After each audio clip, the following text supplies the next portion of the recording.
Good morning po sa inyong lahat. Batiin muna natin ang mga katabi natin. Good morning.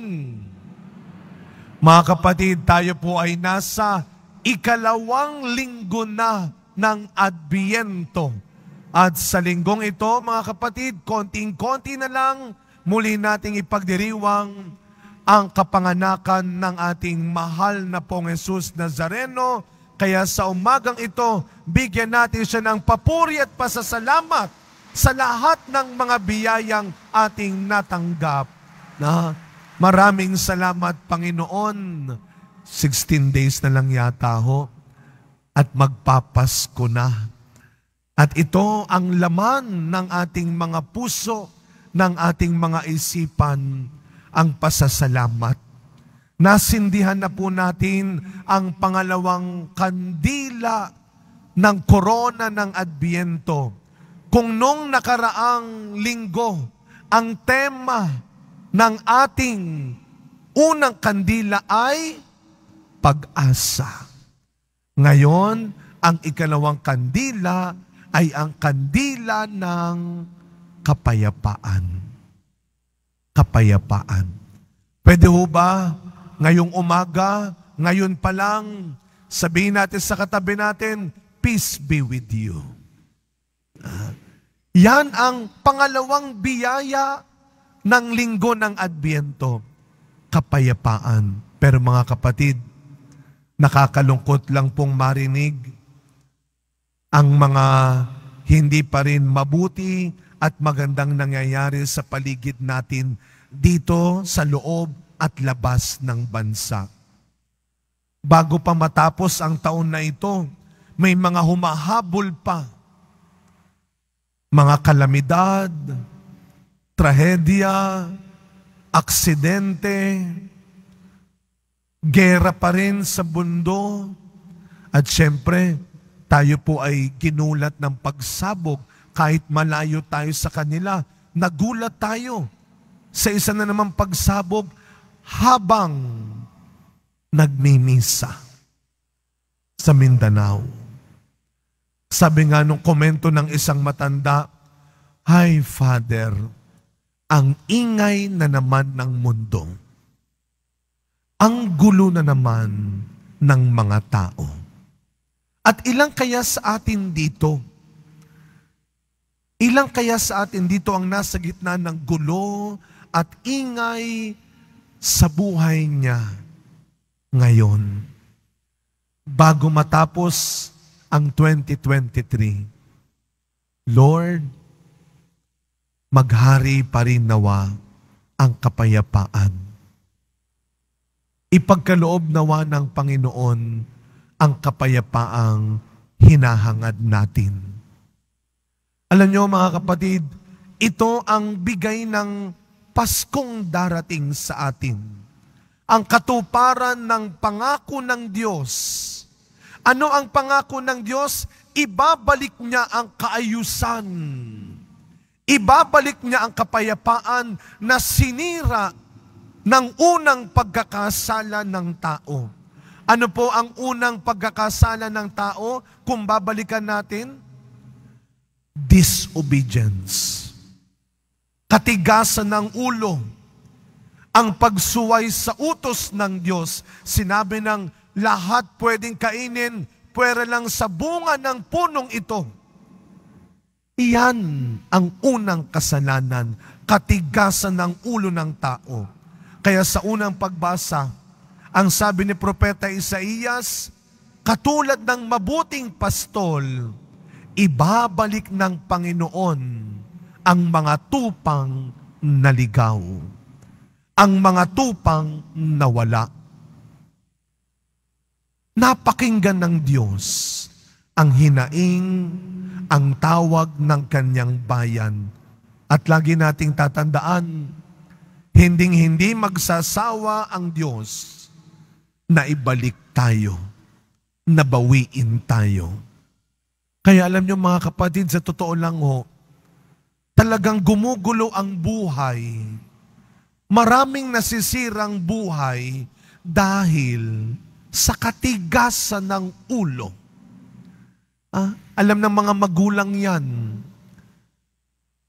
Minsan, hindi dahil sa kulang sa pinag-aralan, hindi dahil kawalan ng kaalaman, kaya hindi sumusunod.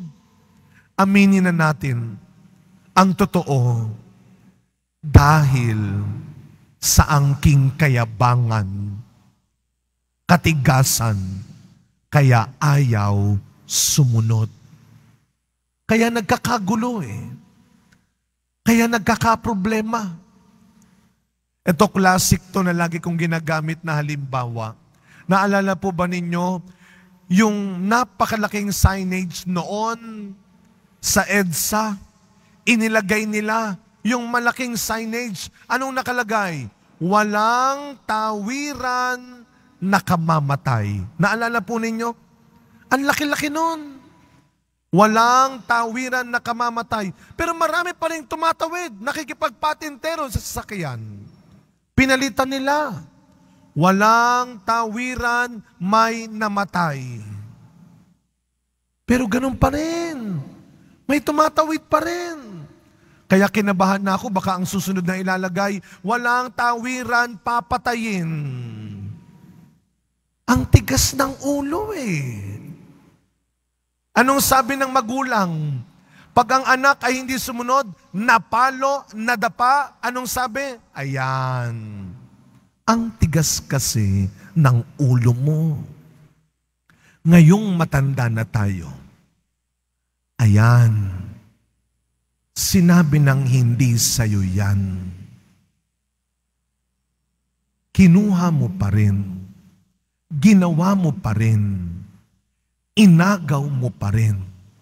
Ngayon, ikaw ang nahihirapan. Magtataka tayo. Sa ibang lungsod, Pilipinas pa rin naman, sumusunod naman.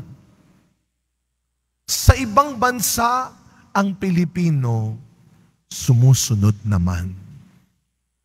Kaya nga, kung paanong may ilang araw pa bago magpasko, kung paanong may ilang araw pa bago magbagong taon, habang malakas, habang may oras ka pa, gawin natin ang payo ni San Pedro sa ikalawang pagbasa natin. Huwag mong babaliwalain ang mga utos at batas na gumagabay sa atin araw-araw. Hindi laging madali, hindi laging mabilis ang matutong sumunod, lalo na pag matanda na tayo. Pero dapat, unti-unti, dahan-dahan, nagiging tama at matuwid ang anumang mali sa buhay mo. Kaya nga mga kapatid, ngayong Adbyento, hindi lang natin titignan ang mga dapat ayusin sa bahay at sa buhay natin bago magpasko. Ang Adbyento, hindi lang panahon para isipin mo lang ang mga nakikita mo at ng ibang tao sa iyo. Ngayong Adbyento, sabi ng ating Ebanghelyo, makinig tayo. Makinig tayo. Makinig tayo sa mga katulad ni Juan Bautista. Hindi lang magaling magsalita, hindi lang matapang magsalita, kundi tama, totoo, at mabuti ang sinasabi niya. Huwag mo lang piliing pakinggan ang mga taong matamis at matalino magsalita, pero wala namang masabing mabuti at magandang ginagawa. Alam niyo po mga kapatid, dito sa Quiapo, maraming mahusay magsalita. Pero may isang tao, may isang empleyado, may isang lingkod tayo dito sa simbahan na nakakabilib pakinggan kahit hindi siya nakakarinig at nakakapagsalita. Si Kuya Victor, yung isa ho nating sakristan mayor, si Kuya Victor, minsan nakakainggit. Habang maingay ang paligid niya, habang natataranta ang paligid niya, alam niya pa rin gawin at sundin kung ano ang dapat, kung ano ang tama. Sa pagpapatuloy na misa natin, ngayong 2 linggo ng Adbyento, pakinggan mo ito. Peace is not the absence of noise, but the presence of God's voice. Ipagdasal natin ang kapayapaan ni Kristo na maghari pa rin sa puso ng bawat tao, ng bawat pamilya, ng bawat bansa sa mundo.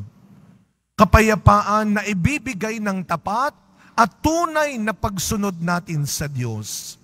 Hindi man agad-agad, hindi man madali, pero kung sisimulan mong sumunod at hindi ka na magdadagdag sa gulo at katigasan ng ulo, mga kapatid, araw-araw, hindi imposibleng pumayapa pa rin sa mundo.